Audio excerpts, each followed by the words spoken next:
The air in the jungle was thick and oppressive, like a damp curtain pressing against their skin. Sam adjusted his backpack, squinting into the sunlight streaming through the dense canopy. "You sure this is worth it?" he asked, glancing at Claire. Her auburn hair clung to her face in the humid air, but her green eyes sparkled with excitement. "It's not every day you get to see something like this," Claire replied, brushing sweat from her forehead. "Besides, it's history, real history." The group trailed behind a wiry guide named Miguel, who spoke in a rapid, almost sing-song cadence. He led them along a narrow path carved into the jungle floor, pointing out bits of pottery or carved stones half buried in the dirt. But it wasn't the official tour that captured Sam and Claire's attention. It was the path they'd glimpsed earlier, veering sharply off the main trail. Miguel noticed their interest and frowned. "That way is not for tourists," he warned, his voice dropping. "The keepers don't like to be disturbed." Sam chuckled. "The keepers?" Miguel's face grew serious. "Statues," he said. "Guardians, cursed by the gods to watch over the ruins. They punish those who trespass." Claire rolled her eyes, but something about Miguel's tone unsettled her. Still, when the group stopped for a break, she and Sam exchanged a glance. They didn't need to say it out loud. They'd come for adventure, and this was it. The side path was overgrown, branches and vines clawing at their clothes as they pushed through. The further they went, the quieter the jungle became. Even the insects seemed to hold their breath. Then they saw it, a clearing surrounded by looming trees where shadows seemed to stretch unnaturally long. At first Claire thought they were people. The figures stood in various poses, arms raised, heads tilted back, some with hands clawing at their faces. As they stepped closer, the truth hit her. They were statues. Dark stone, mottled with moss and lichen, yet impossibly detailed. Every crease in their clothing, every line etched into their contorted faces, was rendered with uncanny precision. "These are incredible," Sam murmured, pulling out his phone to snap pictures. "It's like you can feel what they felt." Claire shivered. "Terror," she said softly. "That's what they felt." She couldn't look away from one statue in particular, a young woman frozen mid-scream, her hands gripping her throat. The agony in her eyes was palpable, and Claire felt a lump rise in her throat. She glanced around. The clearing was full of them, each one a snapshot of despair. "We should go," she said, her voice tight. Sam hesitated, but finally nodded. "Yeah, okay, let's—" Behind them there was a soft rustling, like dry leaves brushing against stone. Claire whipped around, but the clearing was empty except for the statues. "Come on," she urged, grabbing Sam's arm. As they retreated, neither noticed the statue nearest the path, its head now slightly tilted as if watching them leave. Back at camp, Claire couldn't shake the feeling that they had made a mistake. She kept glancing over her shoulder, half expecting to see something lurking in the shadows. Sam, on the other hand, was unfazed. He scrolled through the photos he'd taken, occasionally showing her an image. "Look at the detail on this one," he said, zooming in on a statue of an older man clutching his chest. "It's incredible. How do you think they made these?" "I don't know," Claire muttered, poking at the lukewarm soup in her bowl. "But something about them isn't right." Sam sighed, setting his phone down. "You heard the guide. It's just a legend to keep people from messing with the ruins. There's nothing to worry about." Claire didn't answer. She couldn't explain it, but the statues had unsettled her in a way she couldn't shake. It wasn't just their lifelike detail. It was the overwhelming sense of dread that seemed to cling to the clearing like a fog. And the sound she'd heard, faint but distinct, like stone scraping against stone. Night fell quickly in the jungle, the dense canopy swallowing the last rays of sunlight. They zipped themselves into their tent, the thin fabric a feeble barrier against the night. Sam fell asleep almost instantly, but Claire lay awake, listening to the symphony of nocturnal insects. She kept telling herself it was just her imagination, but every rustle of leaves or snap of a twig outside made her heart race. Then came the shuffling. It was faint at first, almost imperceptible, a soft, uneven dragging sound, as if something heavy was being pulled through the underbrush. Claire held her breath, straining to listen. The sound grew louder, closer. She shook Sam awake. "What?" he groaned, groggy and irritated. "Listen," she whispered. He sat up, rubbing his eyes. The shuffling stopped. Silence fell over the jungle, so complete it felt oppressive. "I don't hear anything," Sam said, lying back down. "It's just animals. Go to sleep." Claire didn't argue, but she couldn't relax. She sat there, every muscle tensed, until exhaustion finally pulled her under. In the morning, the jungle seemed almost cheerful, the sunlight dappled and warm. Claire felt silly for her fears until they stepped outside the tent. The statues were there. At the edge of their campsite, 3 of them stood in a neat row. Claire recognized them immediately. The young woman with her hands at her throat, the old man clutching his chest, and a third she didn't recall seeing the day before, a child with wide, unblinking eyes. Sam froze, his face pale. "Did someone move these here?" "No one was here," Claire whispered, her voice shaking. "We would have heard." They stared at the statues, their stillness unnerving. Claire couldn't shake the feeling that the eyes of the statues were following them, watching. "We're leaving," she said, her voice firm. Sam didn't argue. Sam and Claire packed up their camp in record time, both too rattled to speak much. Claire's hands trembled as she folded the tent, her eyes darting back to the statues. The way they stood there, motionless but somehow menacing, made her skin crawl. She felt like a child trying to convince herself there were no monsters under the bed. Only this time she knew better. Sam slung his pack over his shoulder, his usual calm demeanor replaced with a quiet urgency. "Let's just get back to the hotel," he muttered. They retraced their steps toward the main trail, but the jungle felt different now. The sunlight seemed dimmer, the air heavier. Every rustle of leaves or snap of a twig made Claire flinch. They didn't speak, each lost in their own thoughts, until Sam stopped abruptly. "Claire," he said, his voice low, "don't freak out." She turned to see what he was looking at and froze. A statue stood in the middle of the path ahead, one they hadn't seen before. It was a man with his arms outstretched, his face twisted into a desperate plea. The detail was so vivid Claire could almost see the tears in his stone eyes. "This wasn't here before," she whispered. "No," Sam agreed. "It wasn't." They edged around the statue, careful not to touch it. Claire felt its presence like a weight on her back as they passed, and she couldn't resist glancing over her shoulder. She wished she hadn't.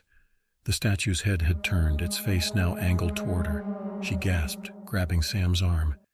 It moved. He looked back, his expression skeptical at first, but when he saw the statue, his face went pale. "Let's keep moving," he said, his voice tight. The rest of the hike was a blur. They didn't stop, didn't look back. By the time they reached the tour group, Claire's legs felt like jelly. Miguel raised an eyebrow at their disheveled appearance, but said nothing as they boarded the bus back to the hotel. That night, Claire sat on the bed, scrolling through the photos on her phone. At first, it was comforting to look at them, proof that the statues were just stone, harmless and immobile. But as she flipped through the images, something caught her eye. "Sam," she said, her voice trembling, "look at this." He came over, frowning, as she handed him the phone. The photo showed the clearing where they'd found the statues, but something was wrong. One of the figures, the young woman with her hands at her throat, was facing the camera now. In the next photo, her hands had shifted slightly, clawing at her neck. "That's not possible," Sam said, his voice cracking. Claire shook her head. "It's not just that," she whispered. "Look at the background." Sam zoomed in, his breath catching. Among the trees, half hidden in shadow, were more statues. Dozens of them, all turned toward the couple, waiting. The hotel room felt suffocating, even with the air conditioning humming faintly in the background. Claire paced near the window, glancing outside every few seconds, half expecting to see something lurking in the shadows. Sam sat at the desk staring at the photo on his phone. He hadn't said much since dinner, and the weight of his silence pressed down on her. "We have to go home," Claire said finally, breaking the tension. Whatever this is, it's not normal." Sam nodded, though he didn't look up. "Agreed. We'll call the airline first thing in the morning and see if we can get an earlier flight." Claire exhaled, relieved. "Good. I just want to be somewhere safe." Safe. The word hung in the air like an empty promise. That night, Claire couldn't sleep. She lay in the dark, staring at the ceiling, her mind replaying the events of the day. Every time she closed her eyes, she saw the statues, those frozen faces twisted in agony. She kept thinking about the one on the path, its head turned toward her. The image was burned into her mind. Around 2 a.m., a faint noise pulled her from her thoughts, a soft, scraping sound, like stone dragged against wood. Claire froze, her heart pounding in her chest. She strained to listen, but the noise stopped. She told herself it was just her imagination, the remnants of her anxiety playing tricks on her. Then she heard it again. She shook Sam awake, whispering his name urgently. He groaned, sitting up. "What is it?" "Listen," she hissed. The noise came again, louder this time. It was coming from the direction of the window. Sam tensed, his eyes narrowing. He grabbed his phone and switched on the flashlight, the bright beam slicing through the darkness. Slowly he approached the window and pulled back the curtain. "What the—" he started, but the words died in his throat. Claire scrambled out of bed, her stomach sinking. She joined him at the window and her breath caught in her chest. Outside, on the edge of the hotel's courtyard, stood a statue. It was the young woman from the ruins, her hands still clawing at her throat, her face frozen in a scream. "She followed us," Claire whispered, her voice trembling. Sam stumbled back, running a hand through his hair. No, this can't be happening. Someone's messing with us. Someone has to be." "Who?" Claire demanded. "Who would do this, and how?" Neither of them had an answer. They sat awake for the rest of the night, their eyes darting toward the window every few minutes. By morning the statue was gone. They left for the airport as soon as the sun rose, determined to put as much distance between themselves and the ruins as possible. But as they settled into their seats on the plane, Claire felt no relief. Her heart remained heavy with dread. She couldn't shake the feeling that they weren't leaving the statues behind. The statues were coming with them. By the time they landed, Claire was running on fumes. She couldn't remember the last time she had slept without fear curling in her chest. The flight had been uneventful, but her sense of unease hadn't diminished. If anything, it had grown, sinking into her bones like a chill she couldn't shake. Their house, a modest 2-story in a quiet suburban neighborhood, should have been a refuge. Instead, it felt wrong the moment they stepped through the door. Claire tried to dismiss it as paranoia, a lingering after-effect of their jungle ordeal, but the feeling lingered, a nagging certainty that they hadn't left the statues behind. "I'll grab the bags," Sam said, his voice unusually flat. He had been quieter than usual since the flight, and Claire wasn't sure if it was because he was trying to stay calm for her sake or because he was just as scared. "Okay," she said, moving into the living room. She dropped onto the couch, exhausted, and stared at the blank TV screen. The silence of the house was oppressive, pressing in on her ears. She wished Sam would hurry up and come inside. Then her phone buzzed on the coffee table, startling her so badly she nearly dropped it. She laughed at herself, a hollow sound that didn't even convince her. Picking up the phone, she saw it was a notification from her photo gallery. "Your memories from this day last year," it chirped cheerfully. Claire hesitated before opening it. The first few photos were innocuous, a trip to the beach, smiling selfies with Sam. But as she scrolled, her stomach twisted. The app had pulled in photos from the trip to Mexico. Her finger hovered over one of the images from the ruins. She didn't want to look, but she couldn't help herself. She tapped the picture and it filled the screen. It was the young woman statue, her hands frozen mid-scream. The details were even more vivid on the larger screen. The cracks in her stone skin, the unnatural arch of her neck. Claire's eyes flicked to the background and her breath hitched.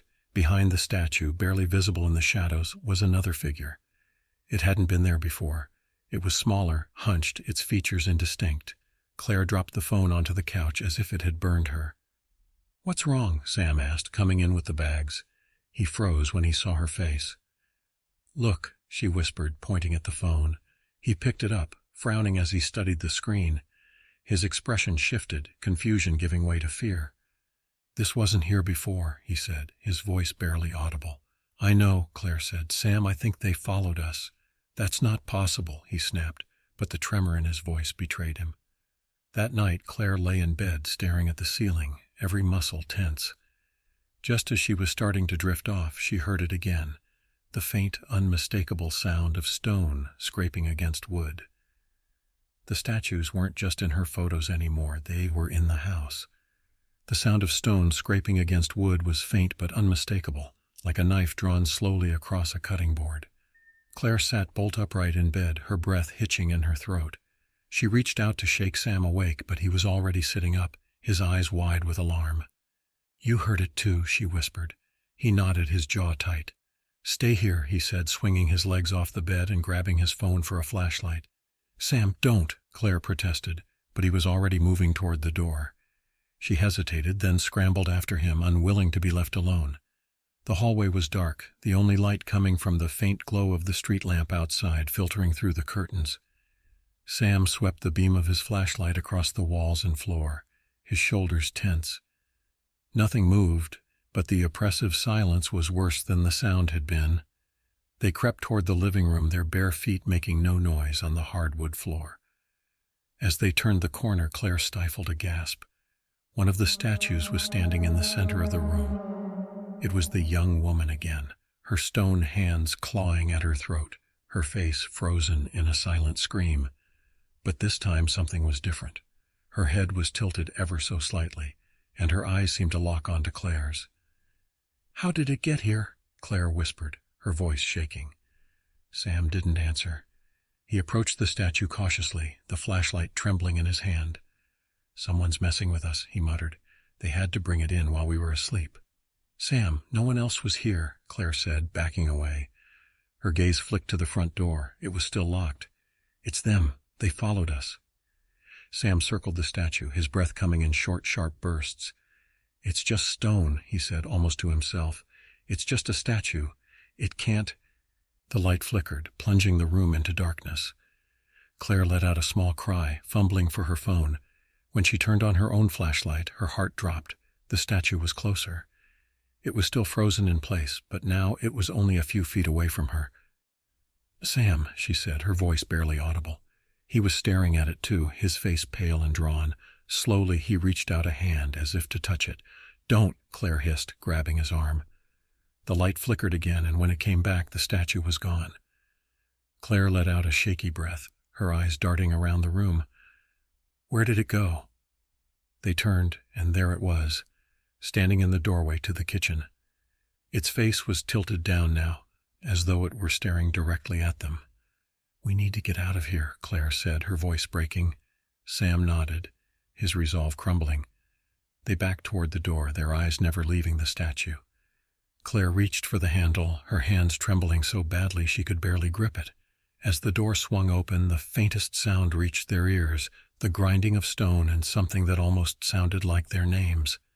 They stumbled into the cold night air, slamming the door behind them. Claire leaned against the car, her breath coming in panicked gasps. Sam fumbled with the keys, his hands shaking too badly to fit them into the lock. "Hurry!" Claire hissed, her eyes darting to the house. The windows were dark, but that only made it worse. She half expected to see the young woman's statue pressed against the glass, its frozen face watching them. Finally, the car unlocked. They climbed in, and Sam started the engine. As the headlights flickered on, their beams swept across the front lawn and caught something that made Claire's blood run cold. There were statues, 4 of them now, standing in a loose semicircle. The young woman, the old man clutching his chest, the child with the wide, unblinking eyes, and a new figure, a man with his arms outstretched as though reaching for them. "Drive!" Claire screamed, gripping Sam's arm. He didn't need to be told twice.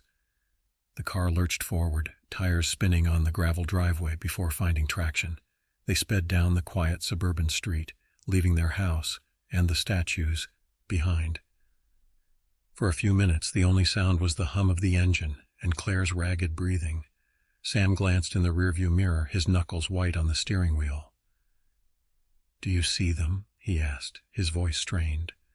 Claire turned, her heart hammering. The street was empty. "No," she said, her voice shaky. "I think we lost them."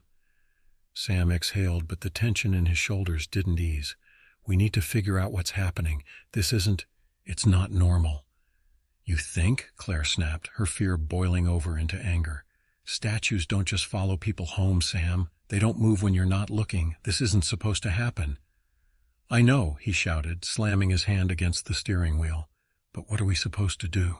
Call the cops and tell them statues are stalking us? Claire fell silent, her chest heaving. He was right. Who would believe them? Even she could barely wrap her head around it. But she knew one thing. They couldn't go back home. They drove aimlessly for hours, the city blurring into a monotonous stretch of gas stations and empty parking lots. Finally, they pulled into the lot of a cheap motel. Sam checked them in while Claire waited in the car, her eyes scanning the shadows for any sign of movement. The room was dingy but quiet, and for a moment Claire thought they might be safe. She collapsed onto the bed, too exhausted to care about the stained sheets. Sam sat at the edge, his head in his hands. "We need answers," he said finally. "Something started this. Maybe if we figure out what, we can stop it." Claire nodded, though she wasn't sure she believed it. All she could think about were the statues, the way they moved, the way they whispered their names, and the growing certainty that no matter how far they ran, they wouldn't escape. That night, as Claire drifted into a fitful sleep, she dreamed of stone faces and grinding whispers. When she woke, the chair in the corner of the room wasn't empty anymore. The young woman statue was sitting there, its head tilted, its eyes locked on hers. Claire screamed, scrambling back against the headboard. The sound jolted Sam awake, and his eyes followed hers to the chair in the corner. The statue was unmistakable. The young woman with her hands clawing at her throat, her stone face locked in an eternal scream. But now she wasn't outside. She was in the room with them. "Get up," Claire gasped, her voice trembling. "We have to go."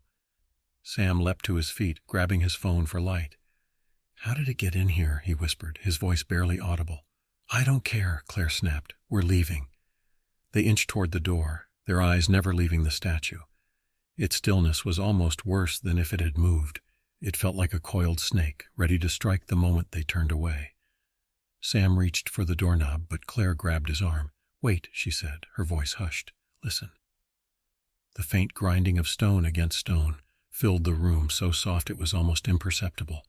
Then came the whispering, low and guttural, like wind slipping through cracks in ancient walls. Their names were clear this time, twisted and distorted, as if dragged over rough surfaces. "Claire, Sam, soon." Sam yanked the door open, and they bolted into the night. The cold air hit them like a slap, but they didn't stop running until they were in the car. Sam started the engine, and the tires squealed as they sped out of the motel parking lot. "We can't keep running," Claire said, her voice breaking. "They'll keep following us, no matter where we go." "Then what do we do?" Sam shouted. "You want to just give up?" Claire pressed her hands to her temples, trying to think. Her mind raced, pulling at fragments of memory. The statues, the ruins, the eerie stillness of the clearing. The guide's warning echoed in her head. The keepers don't like to be disturbed. "We have to go back," she said suddenly. "What?" Sam snapped, glancing at her like she'd lost her mind. "The ruins," Claire said, her voice steadying. "This all started there. Maybe if we return, we can fix it, undo whatever we did." Sam gritted his teeth but didn't argue. He turned the car onto the highway, heading south. The drive back to the airport was a blur of exhaustion and fear. Every shadow on the road, every flicker of movement at the edge of their vision, felt like a harbinger of the statues. Claire's phone vibrated periodically with photo notifications, images of the statues appearing in places they had never been. By the time they landed in Mexico, they were both on edge, their nerves frayed to breaking. They rented a car and drove back into the jungle, the dense greenery closing in around them like a shroud. The statues didn't appear during the drive, but the feeling of being watched never left. When they reached the ruins, the jungle was deathly silent. Even the insects seemed to avoid the clearing. Claire and Sam stood at the edge, their eyes scanning the statues, which were now exactly as they had been when they first found them. But something was different. There were more of them now. Among the new additions, Claire spotted a familiar figure, a hunched man, his stone face twisted in fear. It was Miguel, the guide. Claire staggered backward, her breath catching in her throat. "It's Miguel," she whispered, her voice trembling. "Oh my God, it's him!" Sam's jaw tightened as he stared at the statue of their former guide. Miguel's face was frozen in terror, his hands outstretched, as if he had tried to fend something off. The detail was as vivid as it had been for the others, the anguish in his eyes, the strain in his muscles, even the beads of sweat on his stone skin.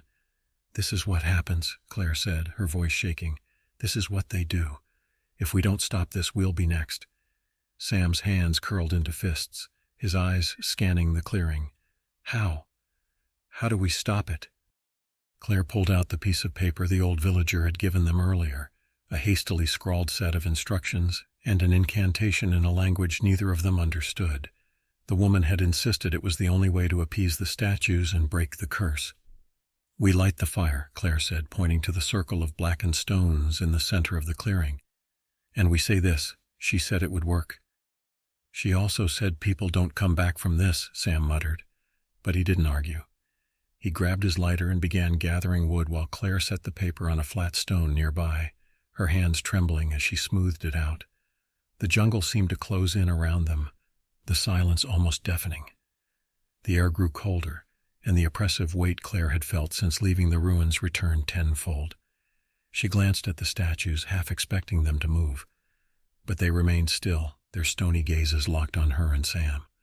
Finally, the fire roared to life, casting flickering light and long shadows across the clearing.